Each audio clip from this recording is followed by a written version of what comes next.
I would also like to bring up Representative Tansey to talk a little bit about her sexual harassment bills.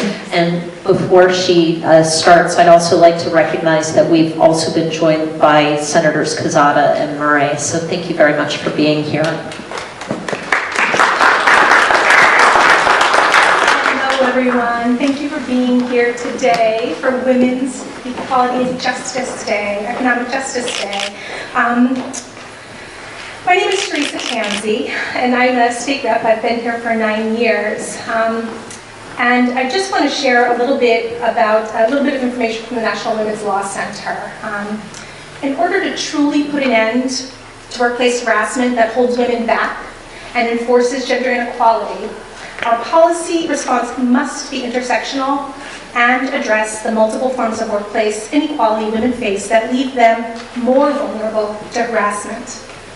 So the National Women's Law Center created a Time's Up fund about 1.5 years ago, whereby workers could call who were seeking justice in the court system for harassment that they've experienced, discrimination that they've experienced in the workplace. And since they opened their doors January 1st of 2018, the requests for assistance have confirmed that sexual harassment often occurs along with other forms of sex discrimination, including pay discrimination and pregnancy discrimination. It also occurs at the intersection of identities, with many women experiencing harassment based on their race and sex combined, or their national origin and sex, or their disability and sex. For example, a Black woman may experience harassment based on both her sex and race combined. She may be paid less than her male coworkers and also be the target of sexual comments and racial epithets. Indeed, the EEOC charge data indicate that women of color, and Black women in particular, are disproportionately likely to experience sexual harassment at work, highlighting how race and sexual harassment are too often intertwined. And another fact, out of the sexual harassment charges filed with the EEOC by women, 56% are filed by women of color, yet women of color make up only 37% of women in the workforce. Really staggering statistics, but it's not anything that those of us in this room don't know, those of us in this room haven't experienced or witnessed ourselves. We have a package of bills that came out of a task force that began last year. 7 bills came out. We do have a printout that's on the table in the back that kind of lists what the numbers are with a brief example or a brief explanation of what they are. One that I want to highlight, though, in particular, changes the definition of an employee. Because in statute right now, you are exempt if you are an employee in a workplace that has 4 or fewer employees, right? So your human rights, your civil rights, discrimination based on all of those protected classes, you don't have those same protections that everybody else does. So this bill would change that definition to mean an employee, period, regardless of the size of your workplace.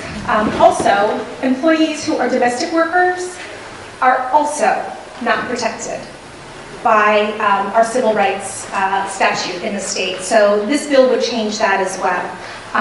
It would also do a minor update on what an employee is. It recognizes contract workers for the first time.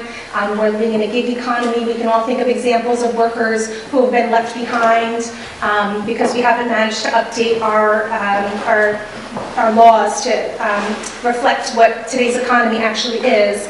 And it would also protect unpaid interns and add volunteers to those who are protected. And it's important to note that these laws don't just pertain to discrimination based on sex. That was added in the 1964 Civil Rights Act. Sex was added as one of the protected classes, but these protect all classes. So discrimination based on race or color, religion, sex, sexual orientation, gender identity or expression, disability, age, or country of origin. This package of bills makes certain that all of these protections are extended to the new updated class of employee.